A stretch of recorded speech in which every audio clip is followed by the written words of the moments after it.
오늘은 93번, 94번 입자 행성에 대해서 한번 공부를 해보도록 하겠습니다.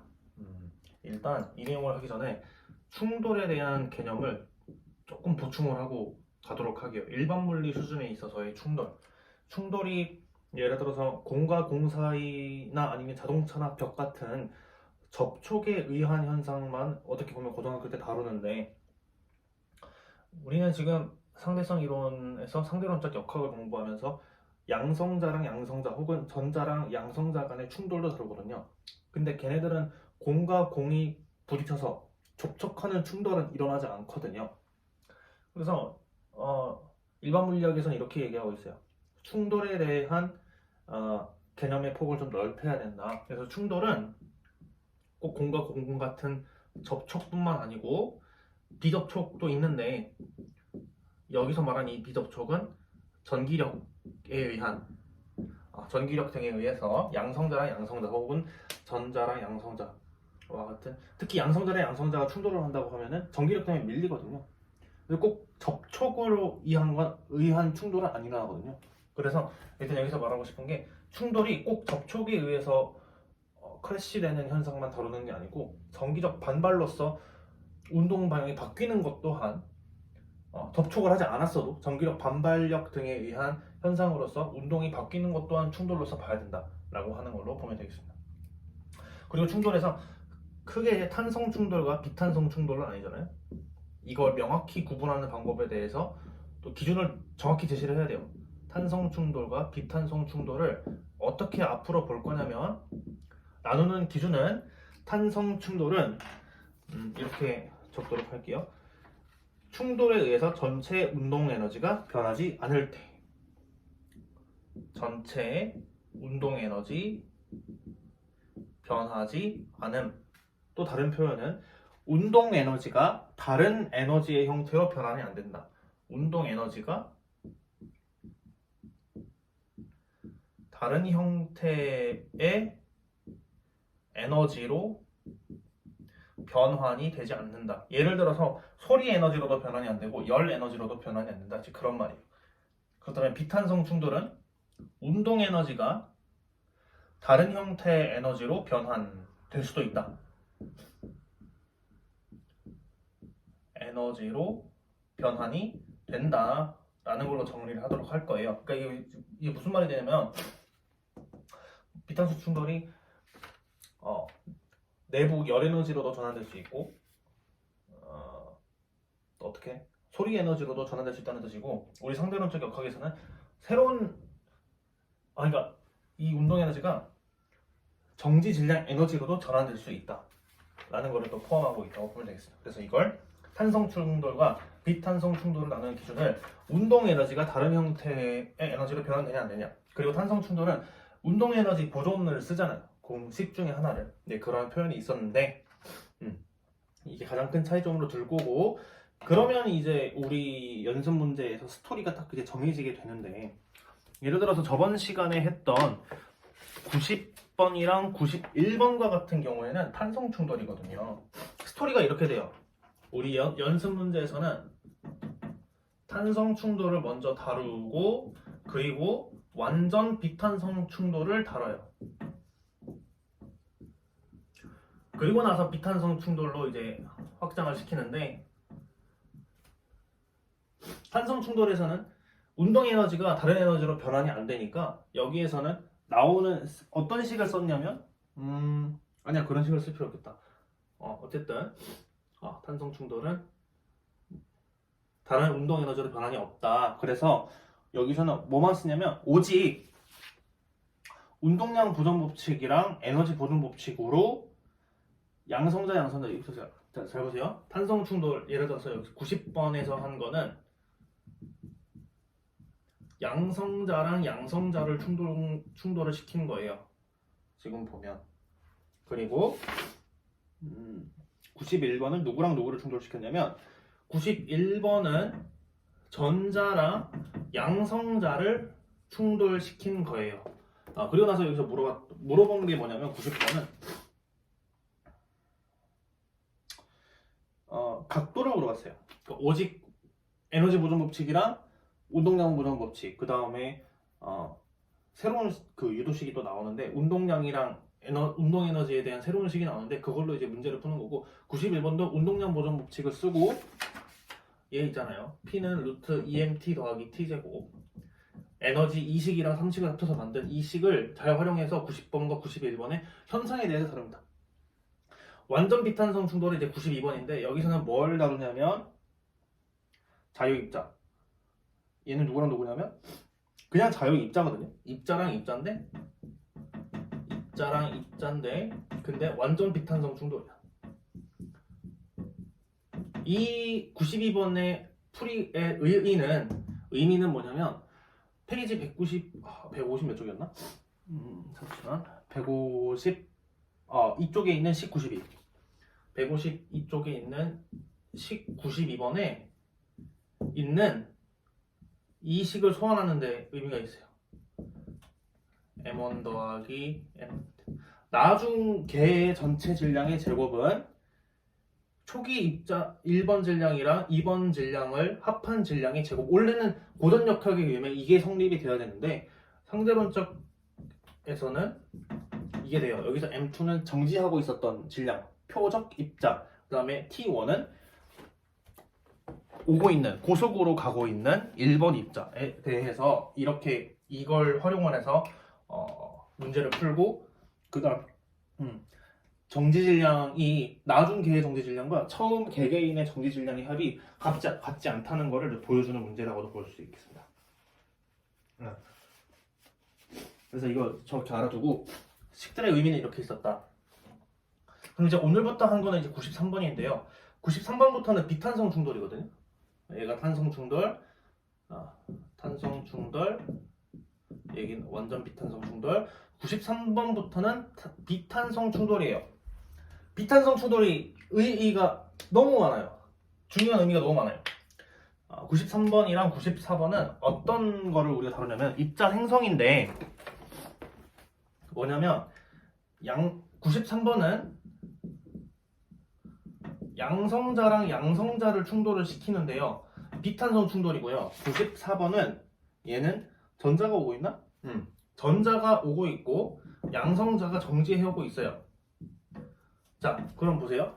비탄성 충돌이니까 운동 에너지가 다른 형태의 에너지로 변환이 된다고. 그러면 어떤 에너지의 형태로 변환이 되는 거냐면 새로운 입자의 정지 질량으로 변환이 됩니다. 그 말이 무슨 뜻이냐면은 충돌 이후에 새로운 입자가 생성된다는 뜻이에요. 그래서 양성자랑 양성자에 의해서 입자가 생성되는 문제고 94번은 고속으로 오는 전자가 정지에 있는 양성자랑 충돌을 해서 비탄성 충돌을 해서 얘네가 갖고 있던 운동 에너지가 다른 형태의 에너지로 전환됩니다. 그의 이름은 새로운 입자의 정지 질량으로. 그래서 입자가 생성이 돼요. 어떤 입자가 생성이 되냐면 일단 기존에 있었던 오리지널 양성자 두 개가 있고 여기도 전자 하나랑 양성자가 있고 양성자랑 반양성자가 생성이 됩니다. 다른 이제 보존 법칙에 의해서 양성자랑 양성자가 이제 만들어진다. 일단 여기서 오늘 이제 의미가 공부한 거에 대한 의미가 이제 무슨 뜻이냐면 충돌이라고 하는 게 양성자랑 전자나 양성자랑 양성자 사이에서도 이제 일어날 건데 걔네는 접촉이 아니고 비접촉으로 일어나는 충돌인데 이것 또한 충돌로 보자라고 하나. 그 다음에 탄성 충돌과 비탄성 충돌의 의미를 부여를 좀 하자면 운동 에너지가 다른 형태로 변하냐 안 변하냐. 탄성 충돌은 다른 형태의 에너지로 변환이 안 되니까 새로운 입자가 생성될 필요도 없고 그걸 고려할 필요도 없고 그냥 오직 운동만 분석했다 그 말이에요. 비탄성 충돌에서는 운동 에너지가 다른 형태의 에너지로 변환이 되는데 그 중에서도 어떤 형태로 변환되냐면 정지 질량으로 새로운 입자를 만들어내는 거로 이제 나올 수 있다라는 거. 그래서 91번, 91번은 운동 분석, 92번은 새로운 식에 대한 분석, 그다음 93번, 94번은 비탄성 충돌 중에서도 입자가 생성되는데 양성자랑 반양성자라는 입자를 생성시키는 이제 반응식인데 이걸 우리가 알고 있는 상대론적 역학식으로 어떻게 이제 풀어낼 것이냐. 그리고 약간 또 의미가 왜 얘를 상대론적 역학에서만 다루느냐. 정지 질량이라고 하는 에너지를 쓰는 게 고전역학에서는 안 쓰지만 상대론에서는 중요하게 써야 되기 때문에 정지 질량을 쓰지 않으면 상대론적 역학을 쓰지 않으면 새로운 입자가 생성되는 거에 대한 식을 제대로 쓸 수 없기 때문에 라고 보면 되겠습니다. 그래서 이게 입자 생성, 비탄성, 특히 비탄성 충돌에서의 역학 분석을 상대론적으로 이제 해석하는 거에 큰 의미가 있다고 볼 수 있겠어요. 자, 그럼 지금부터 문제를 풀어보도록 할게요.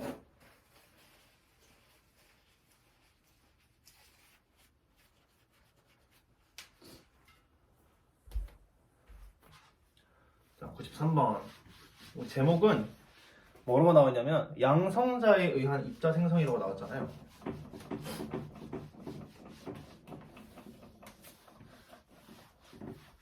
그러니까 그거야. 양성자가 있었는데 정지한 양성자랑 부딪힌 거야. 이제 그랬을 때 입자가 생성되는데 그걸 이제 의미부여를 해가지고 풀어보자라는 내용이 되겠습니다. 93번. 양성자에 의한 입자 생성 봅니다. 자, 물어본 건 쌍생성을 일으킬 입사 양성자의 최소 운동 에너지. 이것만 계속 다뤄요. 최소 운동 에너지를 구해봐라.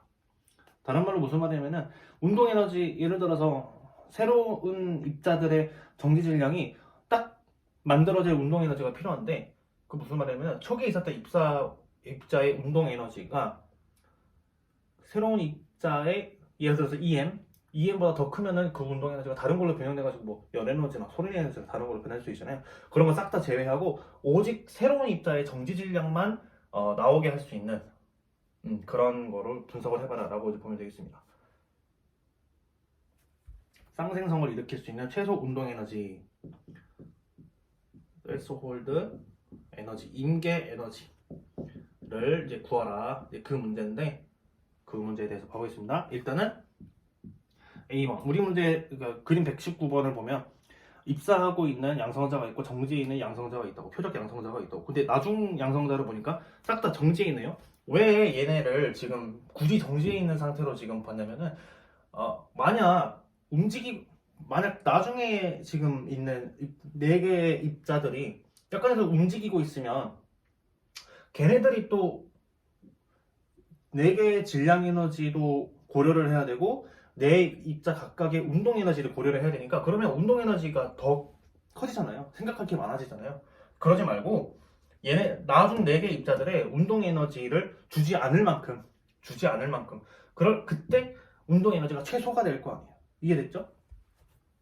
자, 이 말이에요. 입사하고 있는 양성자가 있고 얘가 어떤 운동 에너지를 가지고 이렇게 오고 있는데, 운동 에너지를 가지고 오고 있는데, 그리고 얘가 이제 양성자랑 부딪혔다고. 그럼 이제 나오는 게 4개의 양성자를 또 4개 입자를 2개 입자를 만들어내서 총 4개가 됐는데, 만약 얘네가 움직이고 있다면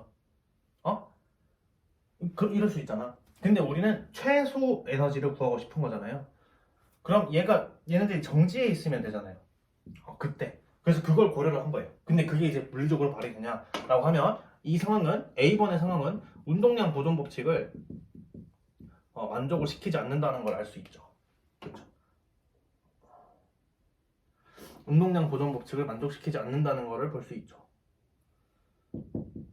그렇지? 왜냐면 지금 보듯이 전에는 양성자가 오른쪽 방향으로 운동량을 싣고 오고 있는데 나중 애들이 정지해 있으면 운동량이 보존이 안 되잖아요. 그러니까 A번은 말이 안 된다 그 말이에요. 그럼에도 불구하고 이 아이디어를 계속 써볼 거예요. 그러면 보정을 좀 해보자. 그래도 좀 보정을 해보자. 얘네가 정지해 있는 운동 에너지를 딱 구하면 되지 않겠냐. 그러면 그림이 어떻게 되면 되냐면 그 뒷페이지에 있는 것처럼 초기에 있었던 애들이 입자 양성자랑 표적 양성자가 둘 다 총 운동량이 0이 된 상태로 이렇게 오면 됩니다.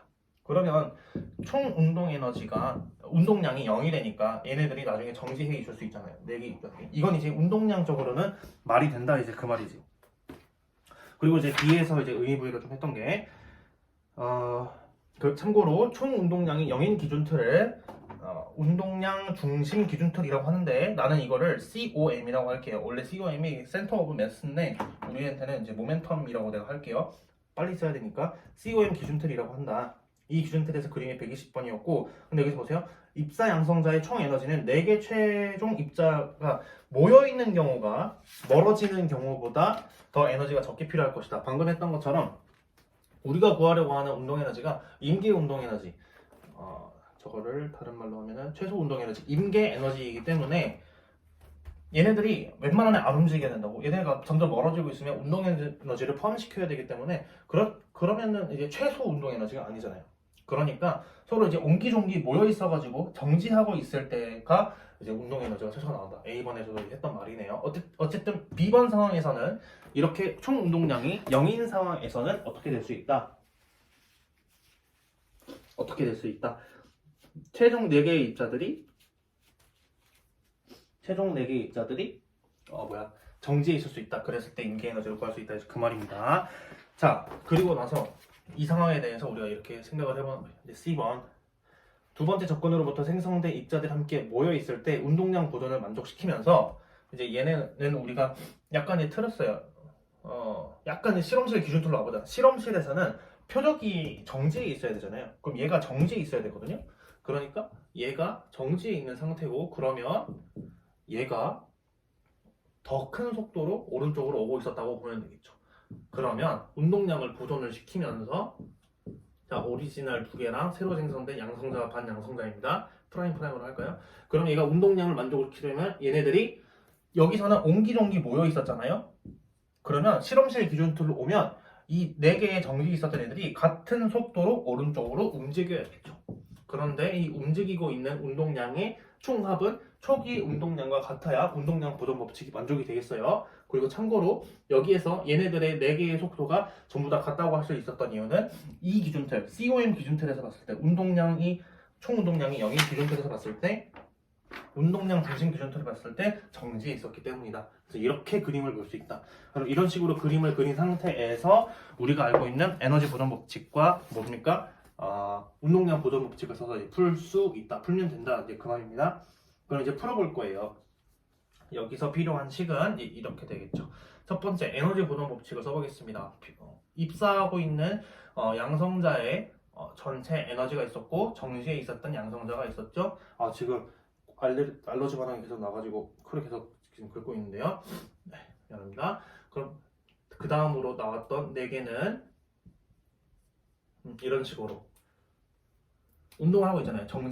그리고 얘네들은 원래 양성자는 2개 질량이 같고 양성자랑 반양성자는 질량이 같으니까 이런 식으로 쓸 수 있습니다. 그래서 에너지 보존 법칙을 썼고, 그 다음에 두 번째로 운동량 보존 법칙을 써야 되잖아요.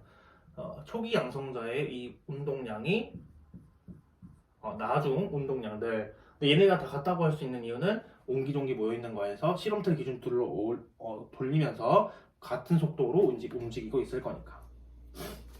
그 다음에 얘네들을 풀 때 또 뭘 쓸 거냐면은 우리가 전 시간에 90번이랑 91번에서 썼었던 에너지 2번식과 3번식을 합쳐서 만든 P는 EMT 더하기 T 제곱이라는 식을 써서 유도를 할 거예요. 그렇게 해서 이제 풀어주면 되는데 93번에서 얘네들은 연립식이거든요. 그럼 약간 보면은 얘는 EM 더하기 T고 4M 더하기 T'이잖아요. 우리는 얘만 풀면 되잖아요. 그리고 얘는 이것도 쓸 수 있어요. 나중 운동량은 EMT/다 T/의 제곱을 쓰면 되니까 이 T 그러니까 지금 이렇게 하면 되지 않겠어? 어떻게 하면 되겠어요? 여기서 T랑 T/에 대한 식을 만들어낸 다음에 여기서 또 연립을 해가지고 T에 대해서 정리하면 되겠어요. 오늘 계산 과정을 좀 생략할게요. 그랬을 때 나오는 운동 에너지는 4M이 됩니다. 이해돼? 6M이었던가? 6M이 됩니다. 6M이 이제 결론적으로 나오고 양성장 하나의 질량은 1개부이기 때문에 얘는 6개부가 된다고 볼 수 있겠어요. 그럼 됐어요. 이게 이제 C번에서 이제 문제를 푸는 거였고요. 오늘은 계산 과정 생략, 의미 부여만 좀 하도록 할게요. 그 다음에 D번, 충돌 후 각 입자의 에너지는 어떻게 되는가? 충돌 후 각 입자의 에너지는 어떻게 되는가? 이제 물어봤는데, 그렇죠? 이 몇 번이야? C번, D번.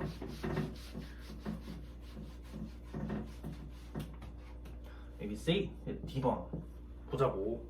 D번. 그러면 T 반응 얼마가 될까요? 계산해 봅시다. 여기에 대입해가지고 처음에 있었던 양성자 2개의 입사 입자의 운동 에너지가 4개의 M 더하기 이제 T 바가 됐잖아요. 그러면 얘는 8M이죠. 4의 M 더하기 T 바. 그러면 나중의 입자들의 에너지는 EM이 되고, 그러면 여기서 움직이고 있었던 거에 운동 에너지는 M의 크기로 움직이고 있었다라고 보면 되겠습니다. 그럼 이게 무슨 말이에요? 자, M 더하기 운동 에너지에다가 정지 질량이 있었는데, 걔가, 자 보세요, 원래 오리지널이 있었던 놈들에다가 새로 생성된 얘네가 있었을 거 아니에요. 그쵸? 그럼 여기서 이제 의미부여를 이렇게 하는 거야. 원래 있었던 정지 질량은 원래 이렇게 이제 갔었고, 이 6M에서 2M이 있고 4M이 있잖아요. 6M 중에 2M이 새로운 입자를 탄생을 시켰고, 다른 4M으로 얘네들을 운동하게 만들었다. 이제 이런 식으로 생각할 수 있게 되었습니다. 이렇게 얘의 운동 에너지가 이렇게 새로운 에너지로 새로운 정지질량을 만들어서 새로운 입자를 만들기도 하고, 이 4개의 입자들을 운동시키기도 할 수 있었던 이유, 그리고 특히 그 중에서도 6M으로 2M을 만들었었다는 게 비탄성 충돌이었기 때문이다. 비탄성 충돌에서 운동 에너지가 다른 에너지로 전환될 수 있다는 그 성질 때문에 지금 이런 스토리가 나올 수 있었다라고 보면 되겠습니다. 예, D번이었어요. 정말 알러지 때문에 미치겠네. 코 너무 간지러운데. 그 다음에 2번입니다. 2번. 간지러워 죽겠어. 어우씨. 임계 에너지는 연습 문제 92번의 답으로서 유도할 수 있음을 보여보래요. 그래서 지금 보세요. 이건 내가 한번 풀어볼게. 그 92번이 이거거든. M1 더하기 M2 제곱에 2M 뭐야? 이게 이제 그 식인데, 자 봅시다. 나중 놈들의 그 최종 질량 에너지는 몇이야? 나중에 정지 질량은? 4M 아니야 4M? 그렇지. 정지 질량만 물어봤잖아. 그리고 원래 거 M 더하기 M이니까 2M의 제곱으로 써. 이 M의 제곱은 원래 정지에 있던 놈에 달려오고 있는 애. 그럼 풀어보세요.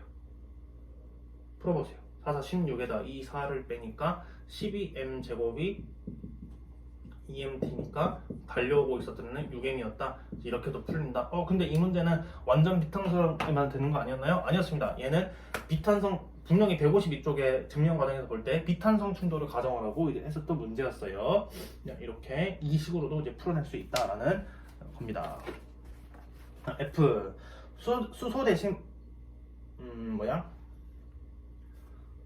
수소 대신 무거운 핵을 표적으로 사용하는 경우에도 임계 에너지가 더 낮은 경우에도 양성자 반양성자 쌍이 생성될 수 있냐고 물어봤습니다. F번을 조금 의미부여를 좀 해볼게요. F번을 의미부여를 해보게요. F번 어떻게 의미부여를 할 수 있겠어? 핵이 있잖아. 핵이 있었는데 핵 안에 양성자랑 또 만났겠죠? 이게 양성자랑 양성자의 충돌 과정이기 때문에 핵이 얼마나 무겁고 두껍고 그렇든 간에 어차피 그 안에 있는 양성자랑 부딪히거든요. 그랬을 때 이제 어떤 의미부여를 좀 할 수 있을까? 사용하면 임계 에너지가 이것보다 낮은 경우에도 쌍이 생성될 수 있다라고 했는데, 난 이렇게 해석하거든요. 원래 얘가 이렇게 오고 있잖아요. 근데 핵 덩어리 안에 양성자가 또 있을 거 아니에요? 얘가 만약 왼쪽으로 움직이고 있다면 얘네들이 가지고 있는 초기 운동 에너지가 더 크거든. 그랬을 때 어차피 우리는 이 운동 에너지로 새로운 정지 질량을 만들어내면 되기 때문에, 새로운 정지 질량 EM을 만들어야 되기 때문에, 그러면 이때는 입자의 임계 에너지가 낮아도 얘가 표적 양성자가 갖고 있는 운동 에너지가 있기 때문에 더 작은 에너지로도 양성자랑 반양성자 입자쌍을 생성시킬 수 있다라고 나는 이렇게 해석을 했습니다. 다른 해석이나 좀 하고 있습니다. F. 핵 안에 양성자의 새로운 특징은 맞네. 양성자가 움직이고 있다는 점이다. 얘가 이제 움직이고 있다는 거를 가정을 하고 있는 거였어요. 이렇게 해서 93번 양성자랑 양성자 충돌로 새로운 입자 주기가 나오는 경우에 대해서 봐봤습니다. 자, 그러면 94번으로 넘어가 보도록 합시다. 94번은 고속으로 달려오고 있는 전자랑 양성자가 충돌을 해서 원래 있었던 전자랑 양성자가 있었고, 그리고 새로운 양성자랑 반양성자를 나오게 하는 경우예요. 그래서 우리 문제에서는 얘를 한꺼번에 이렇게 썼던 거예요. 전자 더하기 반양성자 더하기 양성자 몇 개? 2개. 이렇게 썼던 거라고 보면 되겠습니다. 자, 이 문제를 푸는 방법은 식 92번을 써서 이제 해보겠습니다. 얘네도 지금 우리한테 구하라고 한 게 임계 에너지예요. 임계 운동 에너지예요. 그러면은 여기서 가정되고 있는 게 이 네 개의 입자들도 어떻게 되고 있다? COM 기준 틀에서는 옹기종기 모여있다. 정지해 있다. 근데 얘를 시름틀로 가져오면은 옹기종기 모여있던 게 그냥 시름틀로 옮겨졌으니까 같은 속도로 오른쪽으로 움직이고 있겠죠. 그래서 임의적으로 아까 봤던 운동량 보존 법칙에서 나중 운동량이 4P 바로 이렇게 될 거예요. 근데 그렇게 풀어도 되고, 여기서는 이걸로 풀면 되겠습니다. 진짜로 그 92번으로 풀리는지 다시 한번 확인을 해보도록 합시다. 여기서 이제 임계 에너지를 구해야 되는 거니까. 그럼 보자. 전자랑 양성자잖아. 그러니까 얘는 이제 걔 거가 달라진다고. 보세요. 네? 양성자의 질량을 M이라고 하고, 어차피 양성자 반영자잖아. 어차피 질량은 다 같을 거 아니야. 이렇게 됩니다. 근데 보세요. 달려오고 있던 전자의 질량, 표적 양성자 이렇게 되잖아요. 원래는 이게 같아야 된다고. 같을 리가 없지. 원래는 그러니까 고전역학적으로 보면 나중 질량이랑 처음 질량이 같아야 된다고. 전혀 지금 식으로만 봐도 이제 그렇게 안 돼 있죠. 그러니 어떻게 되냐면, 왜? 그럼 이만큼 더 큰 거는 여기 나오는 이 EMP는 누가 만들었냐?